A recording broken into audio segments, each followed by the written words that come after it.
नाम का अंतर्मुखी अभ्यास। सहजोबाई ने अपनी बानी में जीव को गुरु के उपदेशानुसार प्रभु की भक्ति करने का उपदेश दिया है।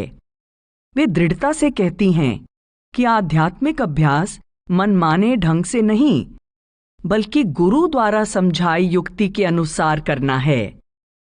अन्य हर प्रकार की बहिर्मुखी भक्ति को त्याग कर केवल नाम की साधना में लगना चाहिए। पारमार्थिक भाषा में इसे नाम का अभ्यास या भजन सुमिरन भी कहा जाता है। सहजोबाई जीव की वर्तमान अवस्था का स्पष्ट चित्रण करते हुए उसे प्रभु के नाम सुमिरन की प्रेरणा देती हैं। साधो मन माया के संग सब जग रंग रहियो, मूरख पचे खेल के अंधरे नाना स्वांग बनाए, आशा धर धर नाचन लागे चोवा चाह लगाए, जोग करे सिद्धि आठों चाहे मान बड़ाई हेत, राजबासना भोग लोक के काशी करवत लेत, पंच अगिन बहुतापन लागे बहुत अर्धमुख झूल, बहुतक दौड़े 68 तीरथ ज्ञान गली गए भूल, चरणदास गुरु तत्त लखायो दीन्हे खेल छुटाए, सहजो बाई सीस निवावत बार बार बलि जाए। संसार के लोग माया के मोह में रंगे हुए हैं। लोगों के हृदय में प्रभु से मिलाप की इच्छा नहीं है। माया में लिप्त भ्रमित अज्ञानी जीव अनेक प्रकार के स्वांग रचते हैं और इच्छाओं की पूर्ति के लिए मन के इशारों पर नाच रहे हैं। यहां तक कि योगी जन भी 8 सिद्धियों की प्राप्ति के लिए ही योग साधना करते हैं ताकि उनकी हर तरफ प्रसिद्धि हो जाए।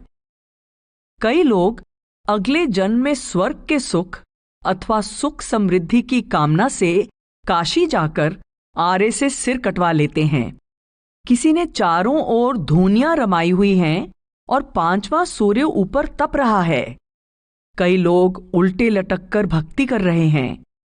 कई मनोकामनाओं की पूर्ति के लिए 68 तीर्थों की यात्रा कर रहे हैं। लेकिन गुरु इस प्रकार के बहिर्मुखी प्रपंचों की ओर से ध्यान हटाकर अपने शिष्यों को नाम की अंतर्मुख साधना के रूप में सच्ची भक्ति की विधि सिखाता है। मेह सहे सहजो कहे सहे सीत और घाम, पर्वत बैठो तप करे तो भी अधिको नाम। चाहे कोई वर्षा का प्रकोप सहे या भीषण सर्दी और गर्मी का ताप सहन करता हुआ तप करे, या फिर घर बार छोड़कर पर्वत की गुफा में बैठकर साधना करे, ये सभी साधन प्रभु के नाम की भक्ति के तुल्य कभी नहीं हो सकते, क्योंकि नाम भक्ति इन सबसे ऊपर है। कनक दान गजदान दे 49 भूदान, निश्चय करी सहजो कहे ना हरि नाम समान। चाहे कोई सोने के ढेर दान कर दे, अनगिनत हाथी और बार बार भूमि दान करे, तब भी वह हरि नाम के अभ्यास की बराबरी नहीं कर सकता। भाव ये कि गुरु हर प्रकार के कर्मकांड और बहिर्मुखी भक्ति को अपूर्ण बताते हुए शिष्य को केवल हरि नाम की अंतर्मुख साधना में लगाता है। अन्य कोई साधन इस साधना के तुल्य नहीं है। सहजोबाई सावधान करती हैं, यज्ञ दान तीरथ करे पूजा भांति अनेक, मुक्ति न पावे सहजिया बिना भक्ति हरि एक। बिना भक्ति थो थे सभी जोग यज्ञ आचार, राम नाम हृदय धरो सहजो यही विचार। जोग यज्ञ तीरथ व्रत साधे पावत नाही कूर, जिनको ज्ञान गुरु को नाही सो जानत हैं दूर। चरण दास गुरु मोहि बतायो सहजो सबका मूर। सहजोबाई का अभिप्राय यह नहीं है कि भक्ति के अन्य साधनों का कोई लाभ नहीं है। हर प्रकार की भक्ति का कुछ न कुछ लाभ अवश्य है। दान पुण्य से अगले जन्म में सेठ साहूकार बन जाएंगे। अन्य उत्तम कर्मों से राजा महाराजा बन जाएंगे, स्वर्ग या बैकुंठ में पहुंच जाएंगे। परंतु उन कर्मों का फल एक निश्चित समय के लिए होगा और उस अवधि के समाप्त हो जाने पर फिर मृत्युलोक में जन्म लेना पड़ेगा। मुक्ति का साधन केवल परमात्मा की भक्ति है। सहजोबाई समझाती हैं कि यज्ञ, दान, तीर्थ यात्रा और अन्य प्रकार की पूजा मुक्ति के साधन नहीं हैं। अज्ञानी लोग प्रभु को दूर समझकर उसकी खोज में बाहर भटकते फिरते हैं, लेकिन उस प्रभु के नाम को हृदय में धारण किए बिना अन्य कोई साधन कारगर नहीं होता। संत चरणदास जी की बानी में भी यही भाव है। करे तपस्या नाम बिन जोग यज्ञ अरुदान, चरणदास यूं कहते हैं सभी थोथे जान। तप तीरथ व्रत साधना राम नाम सम नाही। जिज्ञासु के मन में प्रश्न उठता है कि प्रभु की तलाश कैसे की जाए। इस प्रश्न का उत्तर देते हुए सहजोबाई समझाती हैं कि किसी पूर्ण महात्मा के सत्संग द्वारा आत्मा और परमात्मा के संबंध और आत्मा के वास्तविक स्वरूप का ज्ञान प्राप्त होता है। सत्संग द्वारा ही संसार की नश्वरता समझ आती है। जीवात्मा को कर्म और कर्म फल के अटल नियम तथा 84 के बंधन का ज्ञान होता है और इस बंधन को तोड़ने के सच्चे साधन की जानकारी प्राप्त होती है। संतों के सत्संग के निर्मल आध्यात्मिक वातावरण में जीव के अंदर भक्ति की भावना उत्पन्न होती है। सत्संग दो प्रकार का है, बाहरी और आंतरिक। परमात्मा रूपी सत्य में समाकर परमात्मा का रूप हो चुके महात्मा की संगति बाहरी सत्संग है। ध्यान को अंदर स्थिर करके शब्द की ध्वनि और शब्द के प्रकाश के साथ जोड़ना आंतरिक सत्संग है। बाहरी सत्संग के बिना आंतरिक सत्संग प्राप्त कर पाना असंभव है। इसीलिए बाहरी सत्संग की महिमा भी अपरंपार है। सत्संग द्वारा जीव की कथनी और करनी में निर्मलता आती है।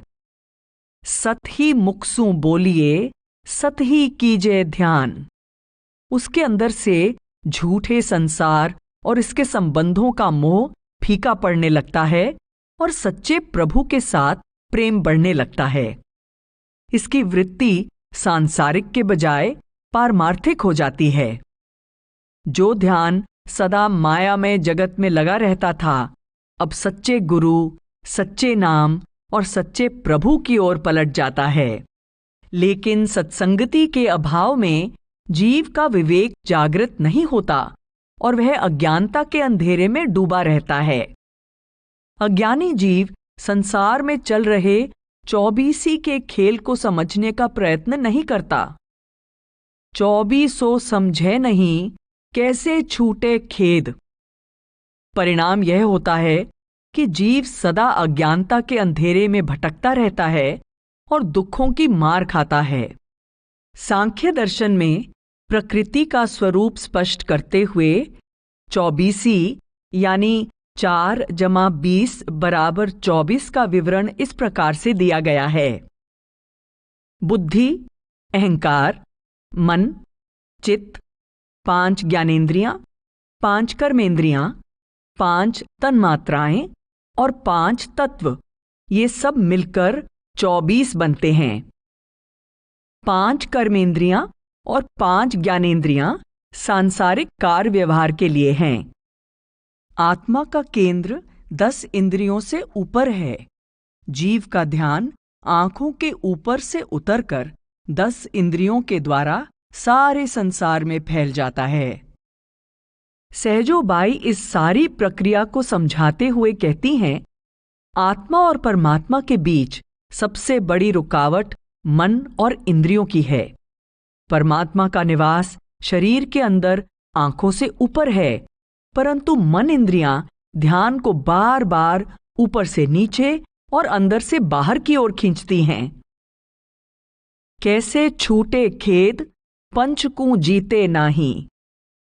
जीव यह समझने की कोशिश नहीं करता कि काम, क्रोध, लोभ, मोह, अहंकार आदि 5 विकार तो जीव को संसार के नाटक के साथ बांध कर रखने के लिए बुना गया माया का जाल है, और 2500 संग रहे उनके ही माही।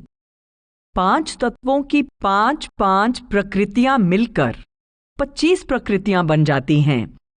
जागना, सोना, हंसना, रोना आदि सब प्रकृतियां हैं।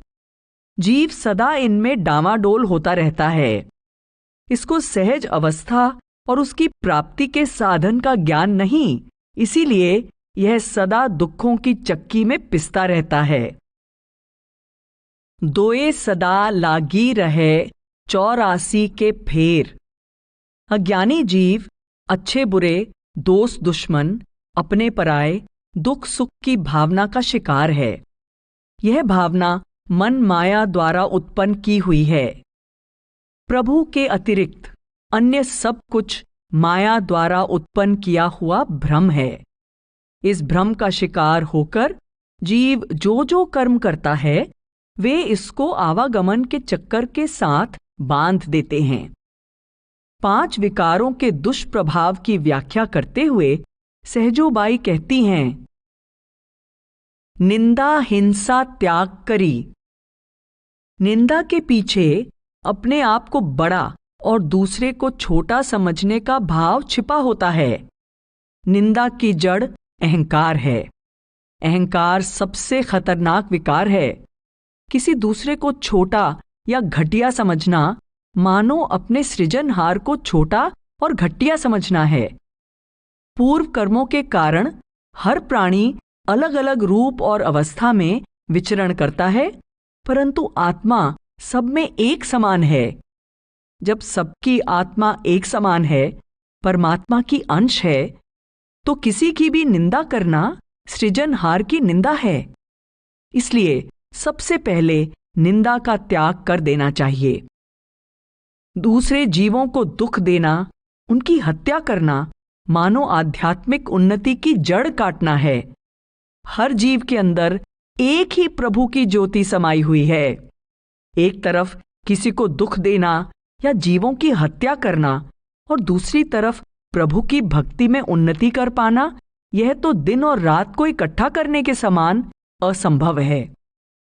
साधक को चाहिए कि कठोर वचनों द्वारा किसी का दिल न दुखाए, वह मधुर भाषी हो। आध्यात्मिक अभ्यास में सफलता के लिए सहजोबाई ने उपदेश दिया है, तामस कूदे पीठ। विषयों के त्याग की तरह तामसिक भोजन और तामसिक वृत्ति का त्याग भी आवश्यक है। तामसिक भोजन में मांस, मछली, अंडे, शराब, नशे और पचाने में कठिन सभी पदार्थ सम्मिलित हैं। ये पदार्थ नींद, आलस्य, उत्तेजना आदि उत्पन्न करने वाले हैं। उद्देश्य के अनुकूल भोजन, वृत्ति, सोच और रहन सहन अपनाना आवश्यक है। परमार्थी का भोजन और उसकी वृत्ति सांसारिक लोगों जैसी नहीं होनी चाहिए। उसे मन को शांत करने वाला सात्विक भोजन करना चाहिए, जो नींद, आलस्य और मन की उत्तेजना को वश में रखने के लिए सहायक होगा। सहजोबाई समझाती हैं कि परमात्मा के साथ मिलाप के इच्छुक को सबसे पहले जगत और इसके पदार्थों के मोह से उपराम होना होगा। उसको और क्या करना चाहिए? कलह कल्पना छाड़ी के आत्म में करी बास। जीव को चिंता, भय, भ्रम आदि को त्याग कर प्रेम और विश्वास के साथ ध्यान को अंतर्मुख करने का प्रयत्न करना चाहिए। इसके लिए बाहरी भटकन त्याग कर शांतिपूर्वक बैठकर ध्यान को अंतर में टिकाने का अभ्यास करना आवश्यक है। चित्त मन बुद्धि हंकार को करो इकट्ठे आन। वृत्तियों के आधार पर अंतःकरण के 4 अंग हैं: मन, चित्त, बुद्धि और अहंकार। इसलिए चाहे मन तो एक ही है, लेकिन इसके 4 रूप हैं। सबसे पहले मन में कुछ करने या प्राप्त करने की इच्छा उत्पन्न होती है। चित्त मन के सामने उसका चित्र अथवा स्वरूप खड़ा कर देता है। बुद्धि निर्णय करती है कि वह कार्य करना चाहिए या नहीं, वह वस्तु प्राप्त करनी है या नहीं। अहंकार उस निर्णय के अनुसार जीव को सक्रिय कर देता है। सहजोबाई समझा रही हैं कि सबसे पहले शरीर को पूर्णतया स्थिर करना चाहिए। उसके बाद मन को इस तरह शांत कर लेना चाहिए कि इसमें कोई इच्छा या संकल्प उत्पन्न न हो और न ही चित्त, बुद्धि और अहंकार को कार्यशील होना पड़े। भाव यह कि मन में किसी वस्तु या पदार्थ का विचार न उठे और यह पूरी तरह से परमात्मा के नाम सुमिरन में लगा रहे। मन की 3 अवस्थाएं हैं। सहजो निज मन होए, जब निश्चल लागे ध्यान। इनके अनुसार मन को पिंडी मन, अंडी मन और ब्रह्मांडी मन कहा जाता है।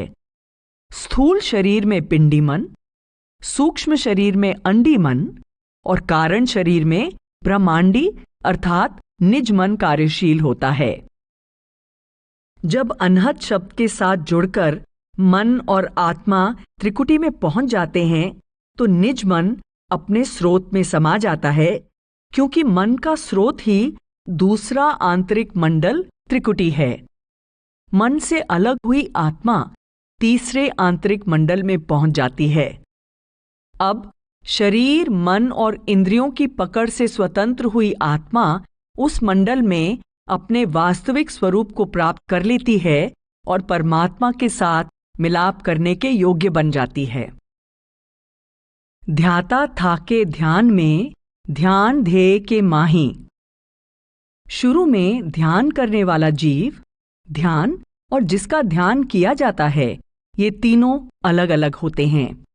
जब साधक पूर्ण एकाग्रता द्वारा एक चित्त होकर अपनी सुरत और निरत अर्थात आत्मिक शक्तियों को शब्द में लीन कर देता है, तो ध्यान करने वाला, ध्यान और जिसका ध्यान किया जाता है, यह त्रिपुटी समाप्त हो जाती है और ये तीनों एक हो जाते हैं। भाव यह है कि सुरत और निरत के शब्द में लीन होने से आत्मा परमात्मा में समाकर परमात्मा का रूप हो जाती है।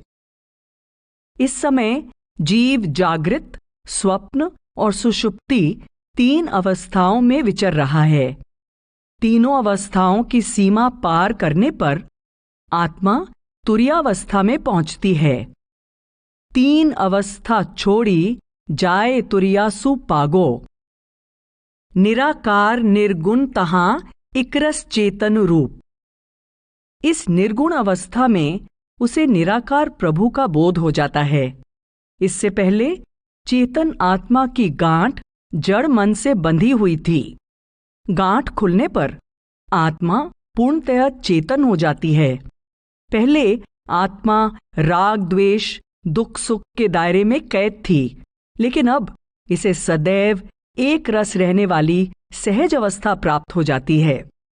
इस अवस्था में आत्मा को ज्ञान के लिए मन, बुद्धि, चित्त और अहंकार की आवश्यकता नहीं रहती। आत्मा त्रिकालदर्शी हो जाती है। अब संपूर्ण सृष्टि इसके लिए खुली किताब है। वर्तमान ही नहीं, इसे भूत और भविष्य के बारे में भी पूर्ण ज्ञान प्राप्त हो जाता है। सहजोबाई जीव को समझाती हैं कि मनुष्य जन्म के वास्तविक उद्देश्य की प्राप्ति के लिए नाम का अभ्यास जरूरी है, क्योंकि इसी से अंतःकरण निर्मल होता है और जीव अमरपुर धाम का अधिकारी बन सकता है। बाबा काया नगर बसावो, ज्ञान दृष्टि सु घट में देखो, सुरत निरत लो लावो। 5 मार मन बसकर अपने, तीनों ताप नसावो। सत्संतोष गहो दृढ़ सेती, दुर्जन मार भजावो। सील क्षमा धीरज को धारो, अनहद बंब बजावो। पाप बानिया रहन न दीजे, धर्म बाजार लगावो। सुबस बास होवे जब नगरी, बैरी रहे न कोई। चरणदास गुरु अमल बतायो, सहजो संभलो सोई। काम क्रोध लोभ मोह मद, तज भज हर को नाम। निश्चय सहजो मुक्ति हुए, लहे अमरपुर धाम। आध्यात्मिक उन्नति के इच्छुक साधक को चाहिए कि सद्गुरु की समझाई युक्ति के अनुसार प्रभु के नाम का सुमिरन करे और इसमें बाधा डालने वाले काम, क्रोध, लोभ, मोह तथा अहंकार आदि विकारों को त्याग कर अपने अंदर शील, क्षमा, संतोष, विवेक और नम्रता के गुण धारण करे। इससे जीव के आधि भौतिक, आधि दैविक और आध्यात्मिक कष्ट दूर हो जाएंगे। उसे चाहिए कि पाप के बनिए को अंतर से निकालकर सत्य के व्यापार की वृत्ति धारण करे। जब देह रूपी नगरी हर प्रकार के विषय विकार से मुक्त हो जाती है तो साधक पवित्र हो जाता है। जीव अंतर्मुख अभ्यास में लीन हो जाता है और प्रभु के अविनाशी धाम को प्राप्त कर लेता है। सील क्षमा संतोष गही, पांचों इंद्री जीत। राम नाम ले सहजिया, मुक्ति होन की रीत। मुक्ति का एकमात्र साधन नाम। ज्यों त्यों राम नाम ही तारे, जान अजान अग्नि जो छूवे, वह जारे पे जारे। उल्टा सुल्टा बीज गिरे ज्यों, धरती माही कैसे। उपज रहे निश्चय कर जानो, हरि सुमिरन है ऐसे। वेद पुराणन में मत काढ़ा, राम नाम तत् सारा। 3 कांड में अधिकी जानो, पाप जलावन हारा। हृदय शुद्ध करे बुध निर्मल, ऊंची पदवी देवे। चरणदास कहे सहजो बाई, ब्याधा सब हर लेवे। सहजोबाई कहती हैं कि जन्म मरण के दुखों से मुक्ति दिलाने का एकमात्र साधन प्रभु के नाम का सुमिरन है।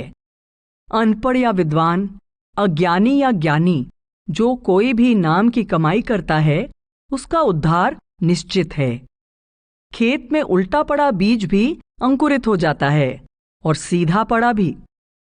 उसी प्रकार हरि नाम का सुमिरन जिस भाव से भी किया जाए, एक दिन अवश्य फलीभूत होता है। वेद पुराणों और अन्य सब धर्म ग्रंथों का सार यही है कि परमात्मा का नाम ही परम तत्व है, सार पदार्थ है, बाकी सब नश्वर है। अविनाशी पदार्थ केवल हरि का नाम है। नाम का सुमिरन मन और बुद्धि को निर्मल कर देता है। सद्गुरु ने कृपा करके जिस जीव के हृदय में नाम का बीज बो दिया, वह जीव चाहे कैसा भी रहा हो, नाम सुमिरन से वह भवसागर से अवश्य पार हो जाएगा। सहजो भवसागर बहे, तिमिर बरस घर घोर। तामे नाम जहाज है, पार उतारे तोर। सहजो नौका नाम है, चढ़ के उतरो पार। राम सुमिर जान्यो नहीं, ते डूबे मंझधार। सहजोबाई कहती हैं, संसार रूपी सागर में चारों ओर अज्ञानता का घोर अंधकार है। केवल नाम के जहाज द्वारा ही इसे पार किया जा सकता है। इसलिए भवसागर से पार होने के लिए हरि नाम की नौका में सवार हो जाओ। जो लोग नाम की नौका छोड़कर किसी अन्य साधन का सहारा लेते हैं, वे मझधार में ही डूब जाते हैं। राम नाम ले सहजिया, दीजे सर्ब अकोर। 3 लोक के राज लो, अंत जाहोगे छोर। सहजोबाई ने स्पष्ट कहा है, हे प्रभु के प्यारे, अपना सब कुछ प्रभु को समर्पित करके उसके नाम का सुमिरन करो। यदि संपूर्ण त्रिलोकी का राज्य भी मिल जाए तो वह भी अंत समय में छोड़कर जाना पड़ेगा। केवल प्रभु का नाम ही सहायक होगा। हमरे औषध नाव धनी का, आद ब्याध तन मन की खोवे। शुद्ध करे वह नीका। अमर भय जिन जिन यह खाई, भवनगरी नहीं आए। जो पछ करे संभल दृढ़ राखे, सतगुर वैद बताए। प्रभु का नाम तन मन के सब रोगों की अचूक औषधि है। जो लोग सद्गुरु रूपी वैद्य की बताई युक्ति के अनुसार नाम रूपी औषधि का प्रयोग करते हैं और हानिकारक विकारों से परहेज रखते हैं, वे जन्म मरण के चक्कर से मुक्त हो जाते हैं और अमर पद के अधिकारी बन जाते हैं। पावक नाम जलाई है, पाप ताप दुख दुंद। राम सुमिर सहजो कहे, जो बिसरे सो अंध। प्रभु का नाम पापों और उनसे उत्पन्न होने वाले सब दुखों को जलाकर राख कर देता है। इसलिए प्रभु के नाम का सुमिरन करना चाहिए। जो नाम का सुमिरन नहीं करता वह महाअज्ञानी है, वह अंधे के समान है। जन्म मरण बंधन कटे, टूटे जम की फांस। राम नाम ले सहजिया, होए नहीं जग हांस। 84 के दुख छुटें, 56 नरक तिरास। राम नाम ले सहजिया, जमपुर मिले न बास। हरि नाम के सुमिरन से जन्म मरण के बंधन टूट जाते हैं। उसे धर्मराज के दरबार में नहीं जाना पड़ता। उसे यमदूतों तथा नरकों की यातनाएं भी सहन नहीं करनी पड़ती। गर्भवास संकट मिटे, जठर अगिन की आँच। राम नाम ले सहजिया, मुखसू बोलो सांच। जब तक आवागमन का सिलसिला बना रहता है, जीव को बार बार माता के गर्भ की अग्नि में तपना पड़ता है। प्रभु के नाम से लिव जोड़ने पर आवागमन का सिलसिला समाप्त हो जाता है और बार बार जठराग्नि की तपन सहन करने से छुटकारा मिल जाता है। सहजोबाई कहती हैं कि परमात्मा के नाम का सुमिरन करना चाहिए और मुख से सत्य वचन बोलने चाहिए। नाम का सुमिरन।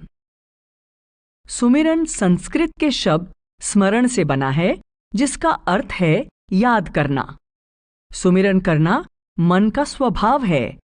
मन क्षण भर के लिए भी सुमिरन से खाली नहीं रहता।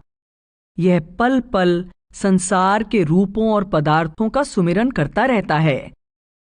मन जिन पदार्थों का सुमिरन करता है, उनके साथ इसका मोह उत्पन्न हो जाता है। रचना में आने पर आत्मा को मन का साथ दिया गया है और यह मन संसार तथा इसके पदार्थों के सुमिरन में लगा हुआ है। परिणाम स्वरूप मन और आत्मा को अपने असली घर की याद नहीं रही। मन और आत्मा के अंदर संसार के सुमिरन के भंडार जमा हो चुके हैं। जब तक मन और आत्मा हरिनाम के निरंतर सुमिरन द्वारा संसार के सुमिरन से मुक्त नहीं होते, तब तक वे अपने अंतर में स्थिर नहीं हो सकते और न ही निज घर वापस जा सकते हैं। सहजो सुमिरन सब करें, सुमिरन माही विवेक। सुमिरन कोई जानी है, कोटों मध्य एक। सहजोबाई कहती हैं कि जीव के लिए प्रभु के नाम का सुमिरन करना ही विवेकपूर्ण कार्य माना गया है। सुमिरन तो सभी करते हैं। कोई मुख से ऊंचा ऊंचा बोलकर सुमिरन करता है और कोई कंठ द्वारा।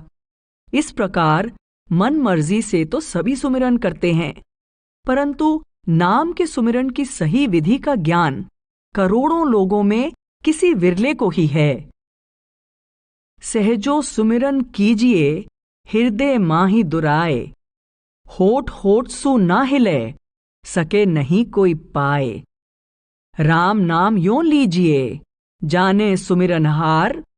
सहजो कै करतार ही, जाने ना संसार।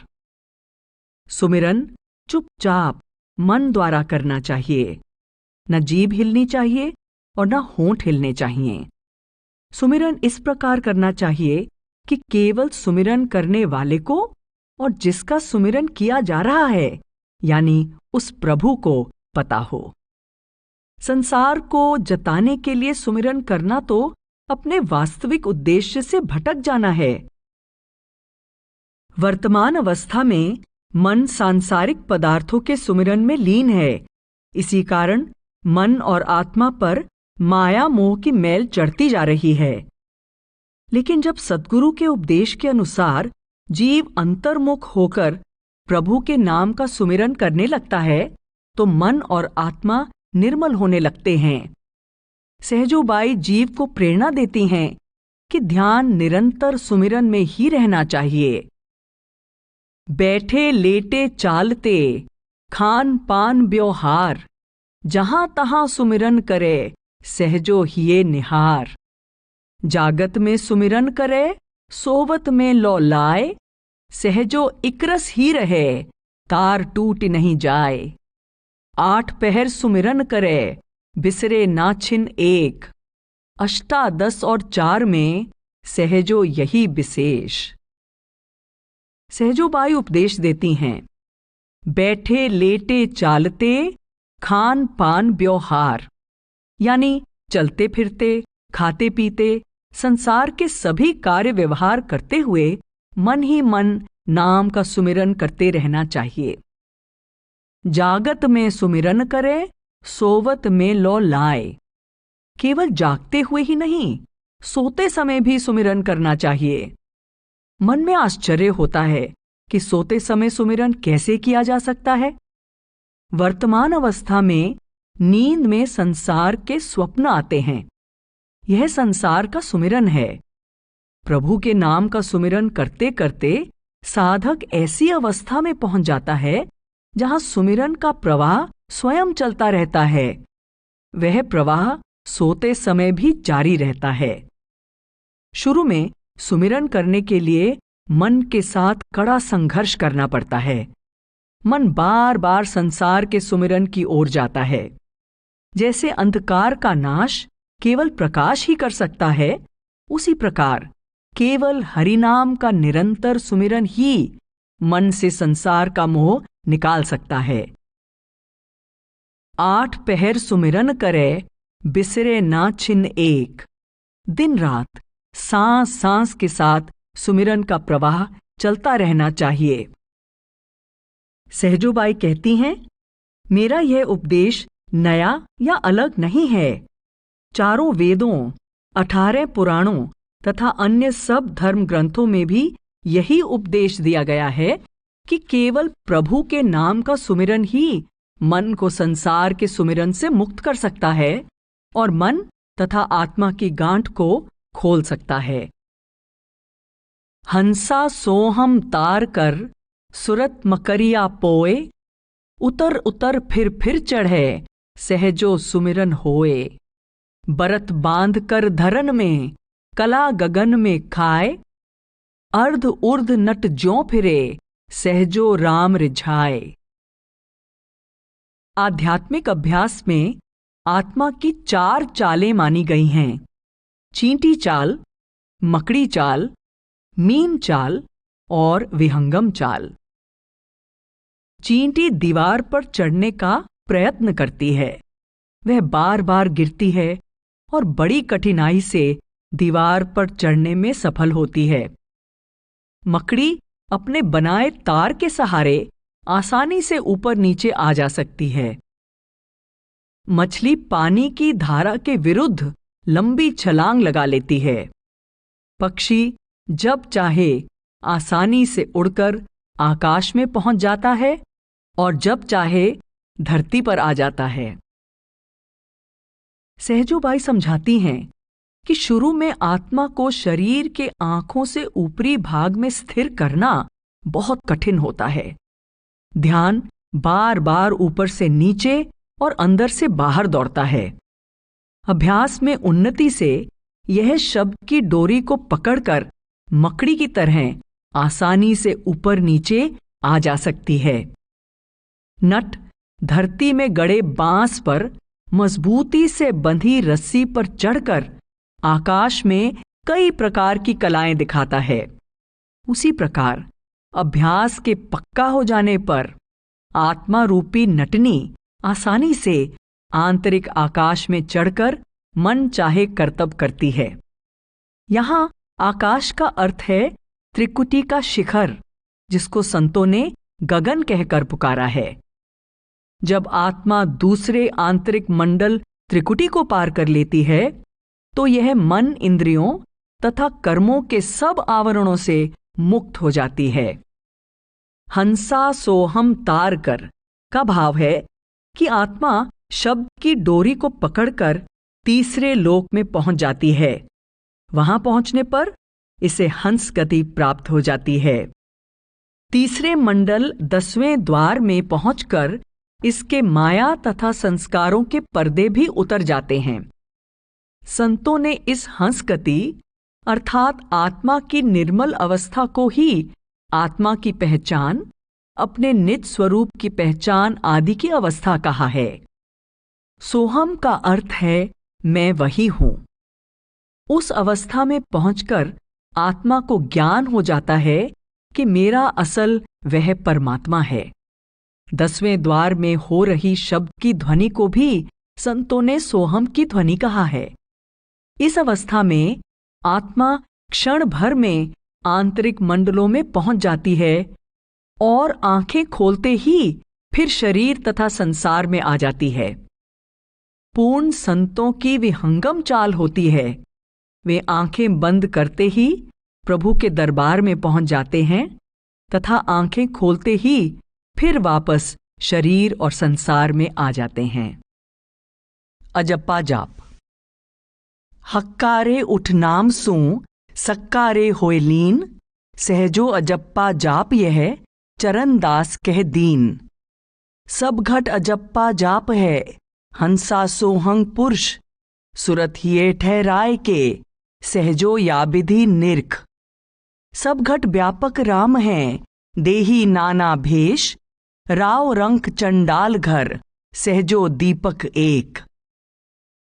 सहजोबाई कहती हैं, मेरे सद्गुरु ने उपदेश दिया है कि सुबह सवेरे उठकर नाम के सुमिरन द्वारा प्रभु के आगे सच्चे दिल से पुकार करनी चाहिए तथा अपने ध्यान को इस प्रकार नाम में लीन कर देना चाहिए कि चलते फिरते उठते बैठते लिव नाम से जुड़ी रहे।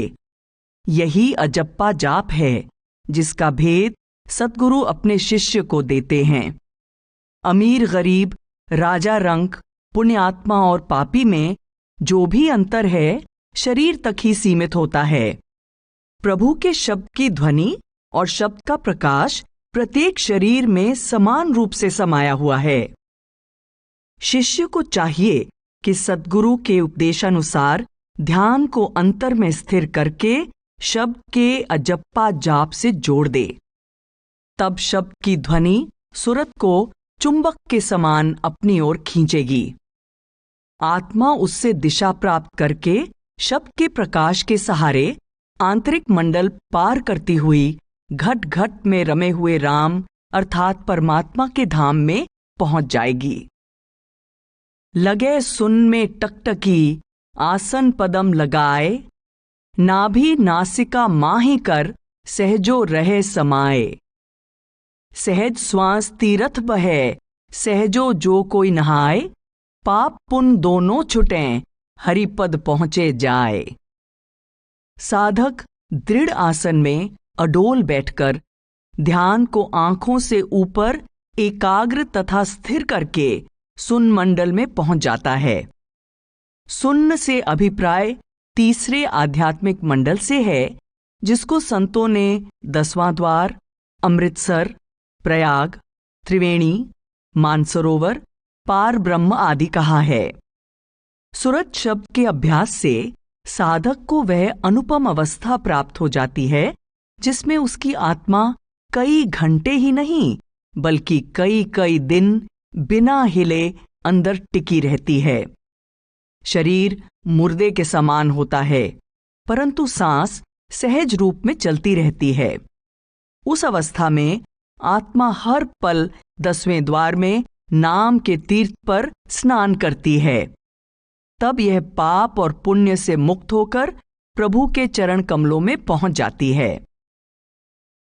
आंतरिक सफर की झलक देते हुए सहजोबाई कहती हैं, जब ध्यान 6 कमलों या 6 चक्रों से ऊपर स्थिर हो जाता है तो आत्मा की शब्द के प्रकाश को देखने की शक्ति निरत जाग उठती है। फिर आत्मा को अंदर की ज्योति के दर्शन होते हैं। जब आगे को धाव देख कर जगमग ज्योति, यहां बिना बिजली के प्रकाश दिखाई देता है। 5 तत्व दर्शाएं और अचरज दर्शाई। जब ध्यान आंखों से ऊपर स्थिर हो जाता है तो सबसे पहले पचरंगी फुलवाड़ी दिखाई देती है। यह 5 सूक्ष्म तत्वों के सतोगुणी भाव के आश्चर्यजनक रंग रूपों वाला आकर्षक प्रसार है। तिरदेवा और 8 सिद्धि देखो इंद्र भूप। उसके आगे ब्रह्मा, विष्णु और शिव तीनों देवताओं के दर्शन होंगे तथा 8 सिद्धियां शीश नवाए नजर आएंगी। इसके बाद देवराज इंद्र भी दिखाई देंगे। हंस हंस जहां होत है, ओम ओम होए। दूसरे आंतरिक मंडल में ओम ओम की ध्वनि निरंतर गूंजती सुनाई देती है। यहां पहुंचकर आत्मा मन के गठबंधन से मुक्त होकर निर्मल हो जाती है। भया हरी रस पी मतवारा, 8 पहर झूमत ही बीते, डार दिया सब भारा। इड़ा पिंगला ऊपर पहुंचे, सुखमन पाट उघारा। पीवन लगे सुधारस जब ही, दुर्जन पड़ी बिडारा। गंग जमन बिच आसन मार्यो, चमक चमक चमकारा। भंवर गुफा में दृढ़ हुए बैठे, देखियो अधिक उजारा। चित स्थिर चंचल मन थाका, 5 का बलहारा। चरण दास कृपासु सहजो, भरम करम हुए छारा। सहजोबाई संकेत करती हैं कि जब ध्यान अंदर टिक जाता है तो बाईं ओर की सूक्ष्म नाड़ी इड़ा यानी यमुना, दाईं ओर की सूक्ष्म नाड़ी पिंगला यानी गंगा और बीच की सूक्ष्म नाड़ी सुषुम्ना यानी सरस्वती के संगम पर पहुंचने से नाम का अमृत प्राप्त हो जाता है। नाम का अमृत पीकर मन आनंदित हो जाता है। नाम जीवात्मा के लिए अमृत है। इसे पीने से 5 विकारों का नाश हो जाता है। चंचल मन शांत और निश्चल हो जाता है और आत्मा शब्द के प्रकाश को देखती हुई ऊपर चढ़ती हुई भंवर गुफा में पहुंच जाती है। यहां के प्रकाश का वर्णन कर पाना असंभव है। सद्गुरु की कृपा से इस अवस्था में पहुंचकर हर प्रकार के भ्रमों और कर्मों से छुटकारा हो जाता है। जन्म मरण मिट सहजिया, उपजे बिन से नाही। इस प्रकार आत्मा सृजन और विनाश, जन्म और मरण के चक्र से सदा के लिए मुक्त हो जाती है और परम पद पाकर सुशोभित होती है, यानी प्रभु के चरणों में पहुंचकर प्रभु का रूप धारण कर लेती है। हदत तजी बेहद लागो। त्रिलोकी तक की रचना माया की सीमा में है। शब्द के साथ जुड़कर आत्मा देश काल की सीमा पार करके उस अनंत अपार अगम और अथाह प्रभु के देश में पहुंच जाती है। उस देश का कोई आदि, मध्य और अंत नहीं है। असीम प्रभु की तरह उसका निज धाम भी असीम है, अनंत है। नाम पारस है। पारस नाम अमोल है, धनवंते घर होए। परख नहीं कंगाल को, सहजो डारे खोए। पारस एक पत्थर है। इसका गुण है कि यह लोहे को सोना बना देता है, परंतु उससे लाभ वही उठा सकता है जो उसकी कद्र जानता हो। किसी अनजान के लिए वह केवल पत्थर है। पारमार्थिक साहित्य में एक दृष्टांत है। एक साधु ने किसी व्यक्ति पर प्रसन्न होकर उसे 1 महीने के लिए पारस दे दिया और कहा कि जितना सोना बनाना है बना लो। 1 महीने के बाद मैं पारस वापस ले लूंगा। जिसे पारस दिया गया था वह दूसरे दिन बाजार में लोहा लेने गया। व्यापारी ने कहा कि आज ही लोहे का मूल्य दोगुना हुआ है। उस व्यक्ति ने सोचा कि जब लोहा सस्ता हो जाएगा तब खरीदूंगा। लोहे का मूल्य कम होने के इंतजार में सारा महीना बीत गया। साधु अपना पारस वापस ले गया और वह व्यक्ति कंगाल का कंगाल ही रह गया। यह संत महात्माओं का पारमार्थिक सत्य को समझाने का एक ढंग है। सद्गुरु सभी शिष्यों को नाम रूपी पारस बिना किसी मोल के बख्शते हैं। कुछ शिष्य केवल इस इंतजार में रहते हैं कि पहले जीवन के हालात ठीक हो जाएं, फिर नाम का अभ्यास करेंगे। उनकी पूरी जिंदगी नाम सुमिरन के बिना बीत जाती है। परिणाम यह होता है कि शिष्य परमार्थ का धन इकट्ठा किए बिना खाली हाथ इस संसार से चला जाता है, क्योंकि उसने नाम रूपी पारस का प्रयोग ही नहीं किया। दूसरी ओर कुछ शिष्य लगन, दृढ़ता, प्रेम और विश्वास के साथ नाम का अभ्यास करते हैं। पारमार्थिक धन प्राप्त करके उनका कायाकल्प हो जाता है। सद्गुरु द्वारा दिए नाम का अंतर्मुख अभ्यास करने से शिष्य प्रभु में समाकर प्रभु का रूप हो जाते हैं। प्रेम। संत महात्मा समझाते हैं कि आत्मा और परमात्मा का रिश्ता प्रेम का रिश्ता है। इसलिए प्रभु के साथ मिलाप करने के लिए हृदय में उसके लिए सच्चा प्रेम होना चाहिए। लेकिन वर्तमान अवस्था में प्रभु प्रेम जगत के मोह में परिवर्तित हो गया है। प्रभु का प्रेम शिथिल हो गया है और संसार का मोह प्रबल हो गया है। जब सौभाग्य से जीव को सद्गुरु की शरण प्राप्त हो जाती है तो उसके हृदय में सद्गुरु के प्रति प्रेम जागृत हो जाता है। चरणदास सतगुर दियो प्रेम पियाला छान, सहजो मतवारे भये तुरिया तत्गलतान। सद्गुरु के प्रेम से आरंभ हुआ प्रेम सुमिरन के प्रेम द्वारा प्रफुल्लित होकर निराकार प्रभु के प्रेम में पूर्ण हो जाता है।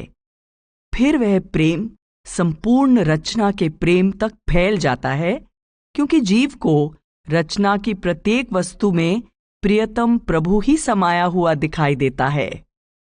यह प्रेम की चरम सीमा है। प्रेम लटक दुर्लभ महा पावे गुरु के ध्यान, अजपा सुमिरन कहत हूं उपजय केवल ज्ञान। प्रेम की यह अद्भुत अवस्था सद्गुरु के ध्यान द्वारा प्राप्त होती है। जब शिष्य सद्गुरु के उपदेश के अनुसार प्रभु के नाम का निरंतर जाप करता है तो उसके अंदर शब्द का अजपा जाप प्रकट हो जाता है और प्रेम का चश्मा फूट पड़ता है। इस अवस्था में रोम रोम प्रेम के नशे में सराबोर हो जाता है। ध्यान बाहर से पलटकर अंदर स्थिर हो जाता है और समाधि की अवस्था प्राप्त हो जाती है। प्रेमियों की अवस्था। जब शिष्य प्रेम और विश्वास के साथ सुमिरन करता है तो उसका ध्यान बाहर से अंदर की ओर सिमटता जाता है। धीरे धीरे ध्यान अंदर टिक जाता है और अंदर शब्द प्रकट हो जाता है। शब्द प्रभु का रूप है और प्रभु प्रेम का रूप है। शब्द में लीन हुआ जीव प्रभु की तरह ही प्रेम रूप और आनंद रूप हो जाता है। प्रेम दीवाने जो भये मन भयो चकनाचूर, छके रहें घूमत रहें सहजो देख हजूर। प्रेम दीवाने जो भये प्रीतम के रंग माही, सहजो सुध बुध सब गई तन की सोधी नाही। प्रेम दीवाने जो भये पलट गयो सब रूप, सहजो दृष्टि न आवई कहाँ रंक कहाँ भूप। प्रेम दीवाने जो भये कहें बहकते बैन, सहजो मुख हांसी छुटे कबहू टपके नैन। प्रेम दीवाने जो भये जाति बरन गई छूट, सहजो जग बौरा कहे लोग गए सब फूट। प्रेम दीवाने जो भये नेम धर्म गयो खोए, सहजो नर नारी हंसें वामन आनंद होए। सहजोबाई कहती हैं कि जिनके हृदय में प्रभु का प्रेम हिलोरें लेता है, उनका मन स्वयं ही संसार के मोह से मुक्त हो जाता है। उन्हें प्रभु सदा प्रत्यक्ष दिखाई देता है। उन पर प्रियतम के प्रेम का ऐसा रंग चढ़ जाता है कि संसार तो एक तरफ, प्रेमी को अपने शरीर की भी सुध बुध नहीं रहती।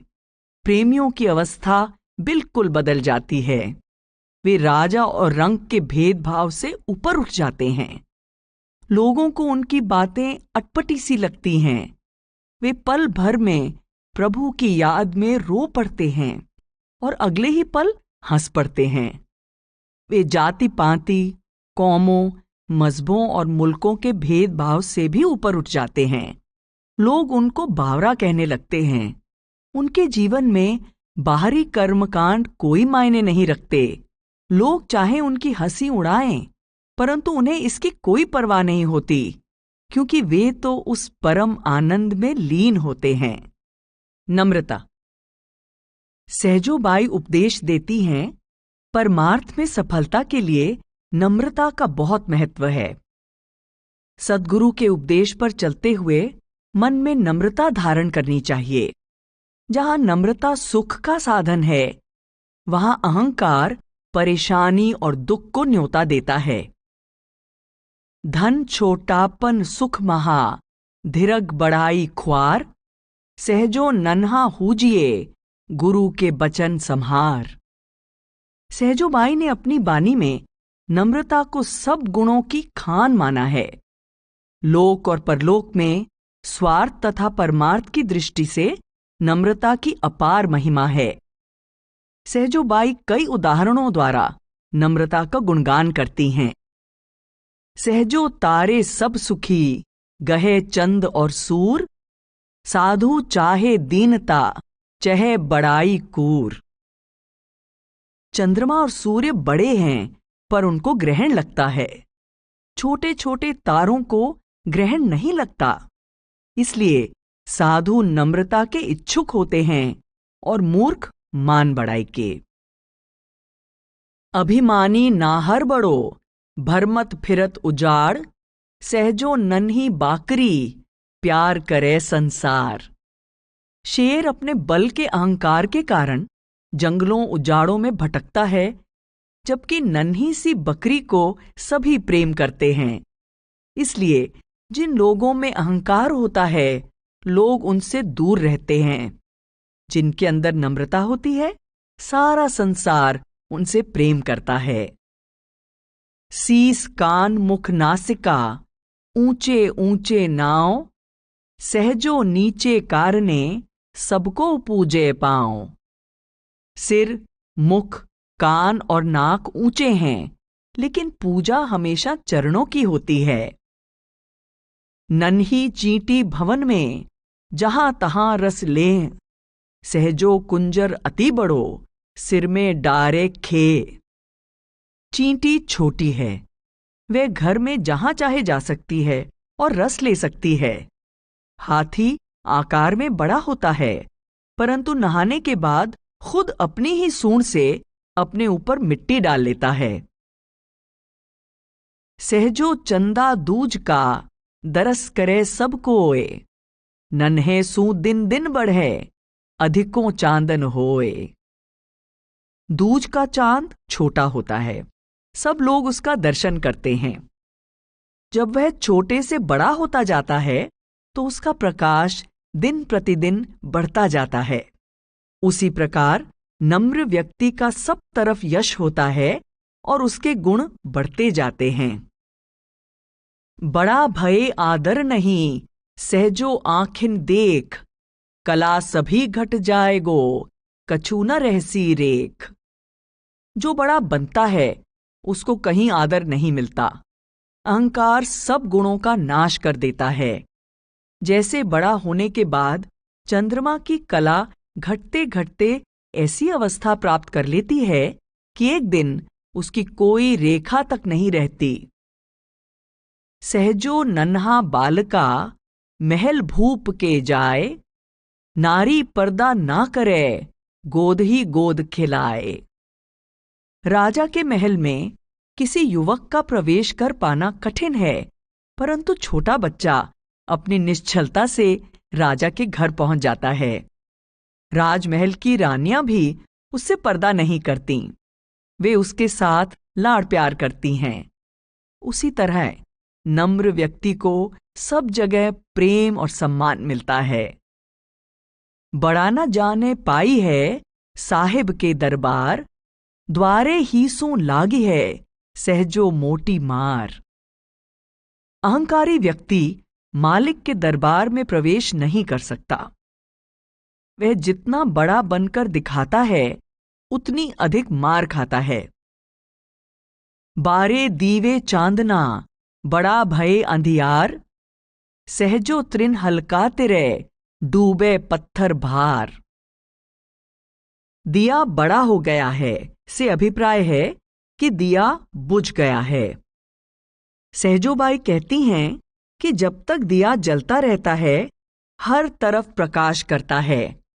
जब बढ़ा दिया जाता है तो हर ओर अंधकार हो जाता है। तिनका हल्का होने के कारण तैर जाता है, परंतु पत्थर डूब जाता है। भली गरीबी नवनता सके नहीं कोई मार, सहजो रुई कपास की काटे ना तलवार। तलवार का वार रुई को नहीं काट सकता, उसी प्रकार नम्र व्यक्ति पर अत्याचारी का वार खाली जाता है। साहन कू तो भय घना सहजो निर्भय रंक, कुंजर के पग बेड़ियां चींटी फिरे निसंक। राजा महाराजाओं, सेठ साहूकारों को सदा अपने राजपाट या धन दौलत के हाथ से निकल जाने का भय रहता है। निर्धन को इस तरह का कोई भय नहीं होता।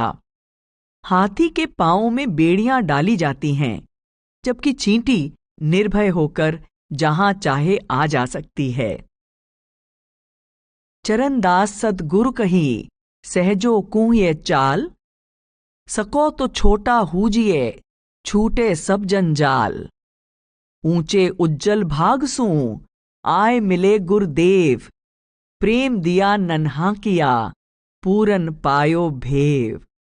सहजो पूरन भाग सूं पाए लिए सुखदान, नख सिख आई दीनता भजे बड़ाई मान। सहजोबाई कहती हैं कि सद्गुरु जीव के कल्याण के लिए महत्वपूर्ण उपदेश देते हैं कि विनम्र बनकर रहो। इससे दुख क्लेश मिट जाएंगे और सुख में वृद्धि होगी। ऐसे हितैषी सद्गुरु से मिलाप सौभाग्य से ही प्राप्त होता है। उनकी दया से मन में प्रेम और नम्रता का निवास हो जाता है और अहंकार का नाश हो जाता है। सहजो पूरन भाग सूं पाए लिए सुख दैन, गए कुलच्छन देह सूं सुलच्छन पायो चैन। औगुन थे सो सब गए राज करें 29, प्रेम झिला प्रीतम मिला सहजो वारा सीस।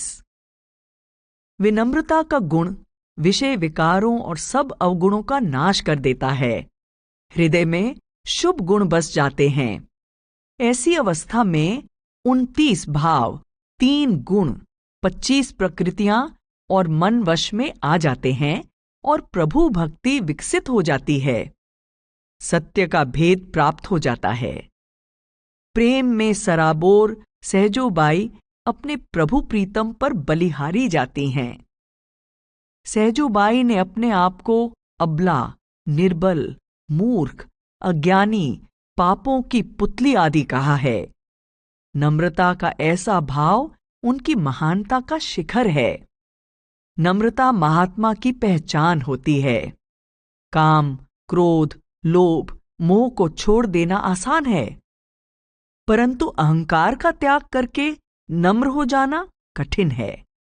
महात्मा समझाते हैं कि नम्रता का श्रेष्ठ गुण सब गुणों के बाद उत्पन्न होता है। जब सामने बड़ा व्यक्ति खड़ा हो तो शीश स्वयं उसके आगे झुक जाता है। संतों को प्रत्येक जीव में प्रभु का ही रूप दिखाई देता है, इसलिए प्रभु के भक्त नम्रता के पुंज होते हैं।